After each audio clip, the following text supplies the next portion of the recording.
아, 여러분들 그 루이스 잠팔린이라고 하는 이분을 대상으로 해서 영화를 만들었습니다. 근데 이제 루이스 잠팔린이라는 분은 어떤 분이냐면 이 1939년에 아시다시피 2차 대전이 발발하지 않습니까? 그래가지고 육군 항공대 이 루이스 잠팔린이가 입대를 하게 돼서 2차 대전에 참여하게 됩니다. 2차 대전에 참여해가지고 태평양 전투에 투입이 됐는데 이제 태평양 전투하다가 얼마 안 돼서 일본이 쏘는 포에 맞아가지고 그 비행기가 태평양에 추락을 했어요. 근데 정말 기적적으로 루이스 잠팔린이하고 다른 조종사가 극적으로 살아났습니다. 그래가지고 이 두 사람이 이 나무판, 이 나무 조각에 몸을 맡기고 나무 위에서 며칠을 지냈냐면은 그 뗏목이라고도 말할 수 있고 나무 판자 위라고도 말할 수 있는데 47일간을 버텼습니다. 근데 47일 지내면서 이 루이스 잠팔린이가 하나님 저 제발 좀 살려주세요. 하나님 저 살려만 주시면은 제가 하나님 잘 섬기겠습니다. 이런 맹세는 뭐 한두 번이 한 게 아니랍니다. 47일 만에 일본 군함에 발견돼 가지고 드디어 일본군 포로가 돼서 육지에 이제 내리게 됐습니다. 그런데 일본 군대는 이 포로를 무지막지하게 대했습니다. 그래서 이 루이스 잠팔린이도 엄청나게 매를 많이 맞았고 수없는 모욕을 당했고 고문을 당했습니다. 그래서 그 사람 글에 보면은 자기가 태평양 바다 위에서 뗏목 위에서 47일 지낸 것이 마치 자기가 유람선을 탄 경험이었다 그런 얘기를 해요. 그럼 그 반대로 얼마나 일본 포로 수용소에서 그가 고생을 했는지 그 얘기를 잘 하고 있죠. 그래서 일본군 포로 수용소에서 이제 매 맞고 모욕당하고 고문당하고 어려움을 당할 때마다 늘 기도했대요. 하나님 저 살려주시면은 제가 고향에 가서 하나님 잘 섬기겠습니다. 그러면서 늘 기도했답니다. 근데 아시다시피 45년에 이제 일본군이 항복하고 미군이 승리하면서 일본에 있던 모든 포로들이 다 미국으로 들어가게 됐죠. 그래서 루이스 잠팔린이도 자기 고향으로 돌아가게 됐습니다. 근데 문제는 이 고향에 돌아가서 전쟁 때보다 루이스 잠팔린이가 더 악화된 거예요. 그것은 뭐냐면 내적으로 병이 들었습니다. 밤에 두려워갖고 잠을 못 잔대요. 그럼 뭐 얼마나 두려웠던지 밤에 잠을 잘 수가 없었다고 합니다. 그 다음에 이제 속에는 분노가 치미는 거예요. 그래서 자기의 꿈이 깨졌다. 자기는 인생이 다 전쟁 때문에 날아가 버렸다. 이래 생각해가지고 매일같이 술 먹고 또 매일같이 노름하고 이러면서 인생을 보내는 거예요.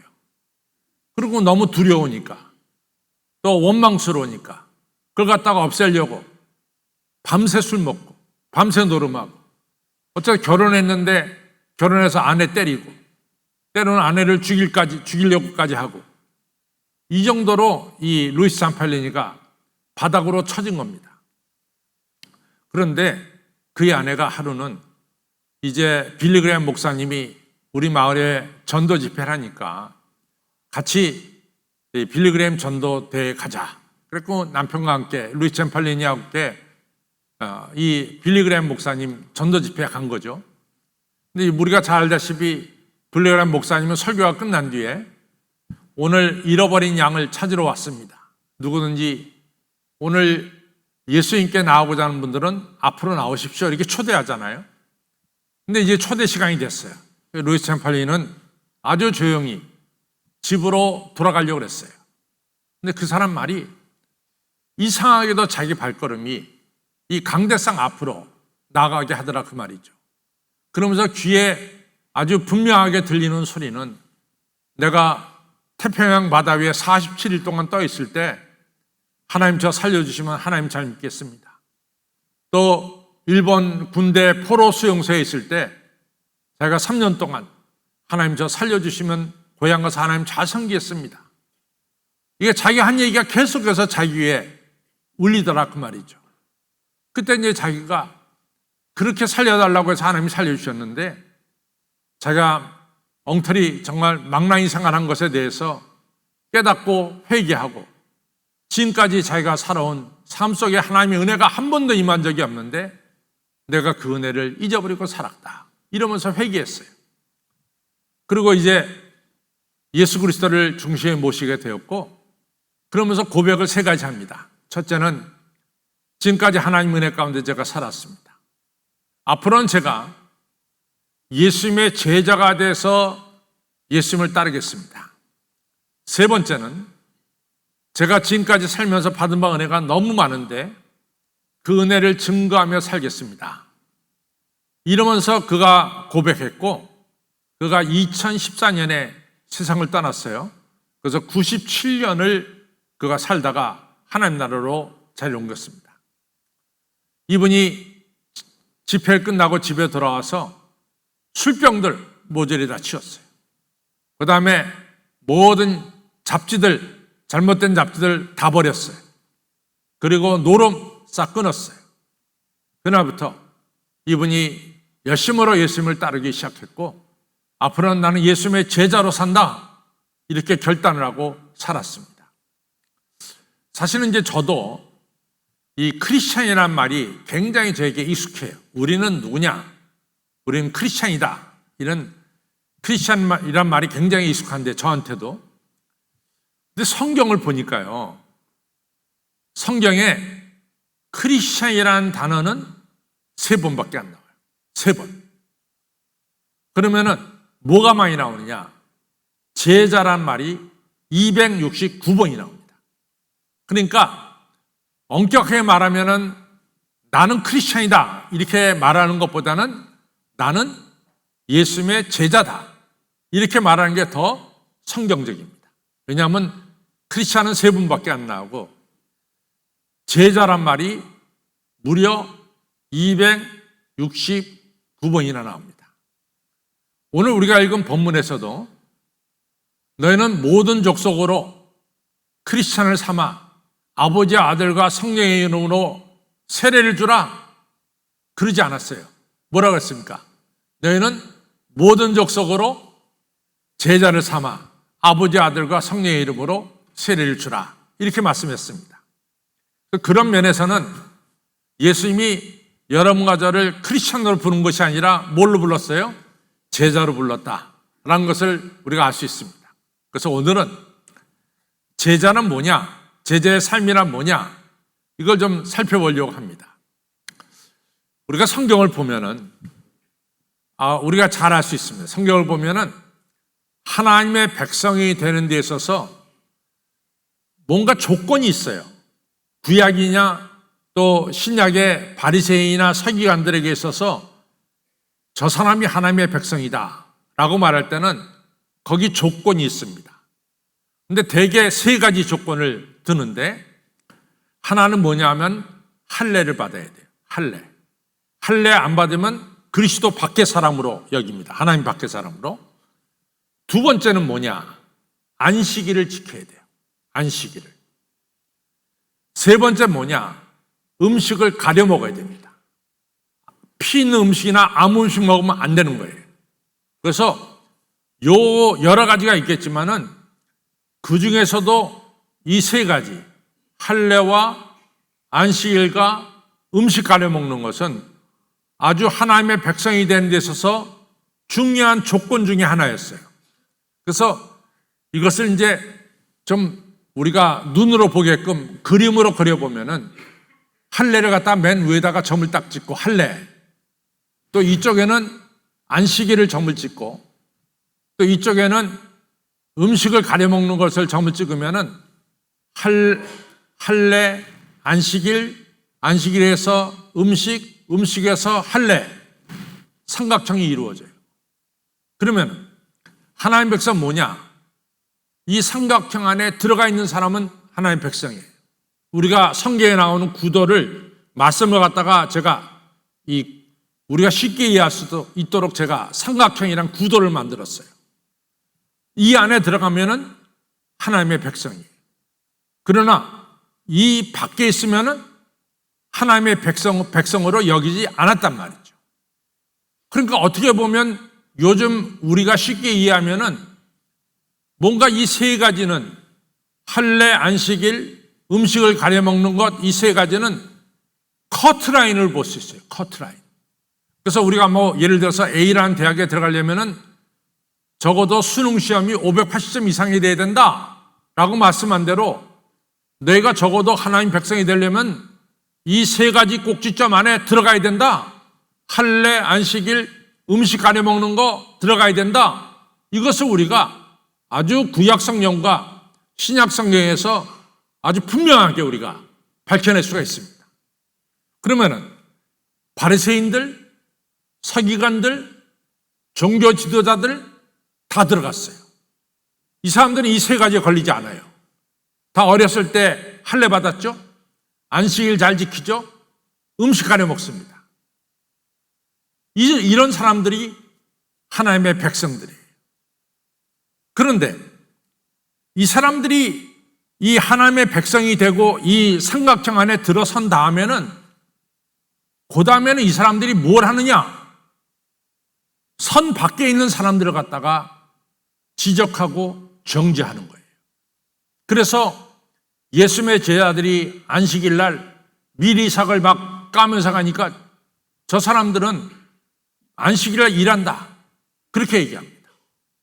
또 손을 씻지 않고 음식을 먹으니까 이 정결된 음식을 먹지 못하고 더러운 음식을 먹는다. 이제 정죄하는 거죠. 예수님께서 안식일 날 병을 고치시니까 예수님은 율법 파괴자로 이 삼각형 안에 들어있는 하나님의 백성이 아니라 하나님 백성이 아닌 이같이 율법 파괴자로 여기는 거죠. 이 세 가지 안에 들어있는 사람은 하나님 백성이고 또 안에 들어서서는 그 다음에 하는 일은 뭐냐? 선 밖의 사람들을 지적하고 정죄하는 일을 하는 것을 우리가 볼 수 있어요. 그런 반면에 말이죠. 예수님은 어떻게 했을까?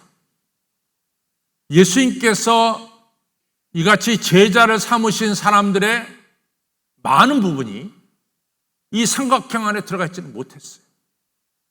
삼각형 안에 못 들어갑니다. 여러분들 예를 들어서 요한복음 8장에 나오는 현장에서 간음하다 잡힌 여인이 삼각형 안에 들어가겠어요? 못 들어가요. 또 세리이장이 마태가 삼각형 안에 들어가겠어요? 못 들어가죠. 누가복음 9장에 나오는 거리에서 몸을 파는 여자가 그래 삼각형 안에 들어가겠냐 말이지. 못 들어갑니다. 그러니까 예수님의 제자들의 많은 부분은 사실은 삼각형 안에 들어가질 못했어요. 근데 그런 사람들을 예수님께서 제자로 부르셨습니다.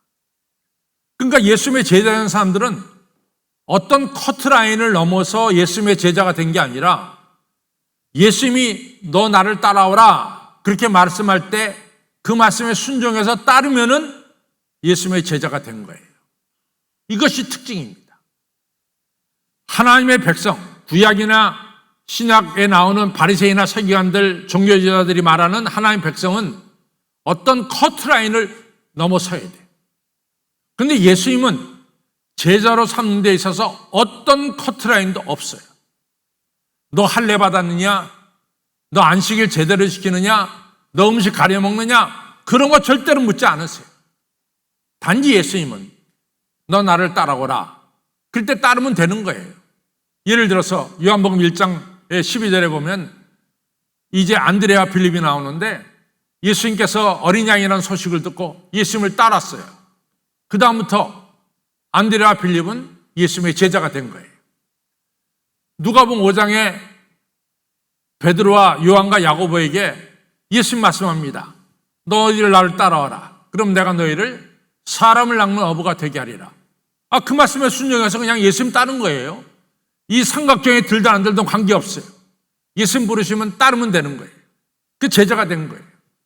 마태복음 10장에 예수께서 길 가다가 세무소에서 앉아서 세무일을 보는 마태에게 너 나 따라와. 그러니까 마태가 그 자리에서 일어나서 예수님 따랐어요. 예수님의 제자가 된 겁니다. 마가복음 10장에 보면은 남원서부터 소경된 바디메오가 나와요. 다윗의 자손 예수의 나를 불쌍히 여기소서 하면서 외칠 때 예수님이 길 가다가 멈춰 서시고 내가 내게 뭘 하여 주기를 원하느냐. 바디메오가 말하기를 제가 보기를 원하옵니다. 예수님께서 내 믿음이 너를 구원했다. 그래서 바디메오가 남에서부터 소경된 처음 눈 떠요. 그 즉시로 예수님을 따른 거야. 그게 예수님의 제자가 되는 거예요. 제자는 뭐냐? 삼각형에 들어서 제자가 되는 게 아니에요. 제자는 예수님이 부르실 때 예수님 말씀대로 따르면 제자가 되는 거예요. 그것이 제자의 특징입니다. 오늘 여러분과 저가 크리스찬 또 예수님의 제자인데 내가 제자가 된 것은 무슨 예수님 자녀 되는 시험 봐서 합격했고 된 게 아닙니다. 여러분과 저가 예수님의 제자인 것은 이 시간 예수님을 따르기 때문에 제자가 된 거예요. 우리가 예수님의 부르심에 따르면은 예수님의 제자가 된다는 것을 꼭 기억하시기 바랍니다. 그래서 우리가 명심할 것은 뭐냐? 나는 누구냐? 나는 예수님의 제자인데 제자는 뭐냐? 예수님을 따르는 자다. 이 얘기예요. 자, 따라서 나는 예수님의 제자다. 예수님의 제자는 예수님을 따르는 자다. 근데 우리가 따르는 무슨 목적이 있어야 될 거 아니에요. 그렇죠. 그냥 무조건 그냥 따라가는 거 아니잖아요. 우리가 예수님을 따른다고 할 때 거기에는 분명한 목적이 있겠죠. 그렇죠? 우리의 목적은 뭡니까? 에베소 4장 13절에 나오는 것처럼 우리가 예수님을 아는 일과 믿는 일에 하나가 되어 온전한 사람을 이루어 그리스도의 장성한 분량에 이르도록 우리가 그 목표를 향해서 오늘도 예수님을 따르는 거죠. 그렇죠? 대답지 않을까? 우리가 그냥 맹목적으로 따릅니까? 그렇지 않잖아요. 우리에게 따르면은 목적이 있어요. 예수님을 아는 일과 저 따라하세요. 시작. 예수님을 아는 일과 믿는 일에 하나가 되어 온전한 사람을 이루어 그리스도의 장성한 분량에 이르려 하노니. 그렇죠. 우리가 예수님을 따르는 목적이 있습니다. 그것은 우리가 그리스도의 장성한 분량에 이르도록 우리가 따라가는 거예요. 그것이 바로 제자의 삶과 제자의 목적입니다. 두 번째로, 저는 참 이 사도 바울이 너무 훌륭해요. 왜냐하면 여러분들 이제 성경을 읽어보면요, 사실은 복음서는 좀 쉬워요. 복음서는 쉬운데 사도 바울이 쓴 서신은 조금 까다로워요. 좀 까다로워요. 아마 영어로 성경을 성경을 보시고 이해하실 수 있는 분은 복음서 읽어 나가는 거 아주 쉬워. 복음서에 굉장히 쉬워요. 근데 복음서를 설명하는 사도 바울의 말씀이 더 어려울 때가 많아. 그러니까 베드로후서 맨 끝절에 이렇게 썼어요. 사도 바울의 말이 참 좋은 게 있는데 좀 어렵다. 이런 얘기 베드로후서 3장 끝에 사도 베드로가 사도 바울 서신에 대해서 평한 게 나옵니다. 실제로 그래요. 그런데 사도 바울은 좀 더 우리에게 아주 중요한 이야기를 하고 있어요. 예를 들자면은 빌립보서 3장 7절에 내가 이 유익하던 모든 걸 갖다 다 버린 것은, 그가 배설물처럼 버린 것은 그리스도를 아는 지식이 더 고상함을 인함이라. 그리고 내가 이 모든 것을 갖다가 버린 것은 분명한 목적이 있는데 이것이 3장 9절에 나오는데 빌립보서 내가 그리스도 안에서 발견되려 함이라 이렇게 썼어요. 그러니까 사도 바울은 예수님을 따르는 자죠. 제자니까, 사도니까. 그래서 예수님을 아는 일과 믿는 일이 하나가 되어 온전한 하나님의 그리스도의 장성한 분량에 이르도록 목표를 가지고 따르는데 사도 바울의 생각은 거기서 한 걸음 더 나가서 내가 그리스도 안에 거하는 것, 주 안에 거하는 것, 주님이 내 안에 거하는 것, 그것이 나의 삶의 목적이다 라고 얘기하는 거예요. 근데 그 말씀이 너무 중요해. 여러분과 저는 다 지금 뭐예요? 예수님 따르는 자야. 그런 면에서 분명히 제자야. 그러나 이 사도 바울의 빌립보서 3장 7절 8절 9절을 끌고 들어와서 정말 우리 안에 예수님이 계시고 내가 예수님 안에 있느냐라고 하는 질문을 던져볼 때 정말 예수님이 내 안에 주인이 되어 주시고 나는 누가 보더라도 나는 예수님 안에 있는 사람이다 라고 말할 수 있느냐 그 말이에요. 그게 우리의 문제점이야. 우리가 예수님을 따라가기는 해요. 또 목적을 얘기하라고 할 때 내가 예수님 아는 이유가 믿니 하나 되어 온전한 삶을 그리스도 장사한 물량에 이르도록 내가 따른다. 이런 얘기는 할 수 있어요. 근데 정말로 내 삶의 주인이 예수님이 되고 계신가? 라는 근본적인 질문을 할 때 우리는 사실은 예수님을 문 밖에 세워두는 경우가 얼마나 많냐 그 말이에요. 모든 결정 내가 혼자 해버려. 예수님 바깥에 세워두고. 근데 사도 바울은 NO! 제자의 궁극적인 목적은 바로 예수님을 단순하게 따라가는 것으로 끝나는 것이 아니라 예수님이 내 삶의 주인이 되어야 된다. 주인이 되어야 된다. 내 모든 삶의 결정을 예수님이 내리실 수 있도록 내 삶의 주인이 되어야 된다는 중요한 이야기를 하고 있습니다. 요한복음 15장에서도 예수님께서 그 말씀하세요. 나는 포도나무에 너희 가지니 너희가 내 안에 있으면 너희가 절로 가시를 맺는다. 또 내가 너희 안에 있고 너희가 내 안에 있으면 내가 원하는 것을 내가 다 이루어 주리라. 하늘의 기쁨이 너에게 충만하리라. 우리가 안에 거한다라고 하는 아주 중요한 사실을 말씀하고 있습니다. 그 다음에 오늘 결론적으로 말해서 오늘 마태복음 28장 19절로 20절은 뭡니까? 예수님께서 승천하시기 전에 여러분과 저에게 주신 말씀이죠. 내가 너희는 모든 족속으로 제자를 삼아 아버지와 아들과 성령의 이름으로 세례를 주고 내가 너에게 분부하고 가르친 것을 저들에게 가르쳐서 저들로 하여금 지키게 하라. 내가 세상 끝날까지 너희와 항상 함께하리라 말씀했어요. 제자의 세 번째 중요한 것은 복음 전도입니다. 여러분과 제가 열심으로 복음을 전도해야 되는 거예요. 제자는 계속해서 말씀을 전하는 사람들이야. 전도하는 사람들입니다. 그래서 2023년도 우리 전도 축제의 주제는 오직 예수님, 오직 믿음. 세 번째 오직 뭐죠? 전도입니다.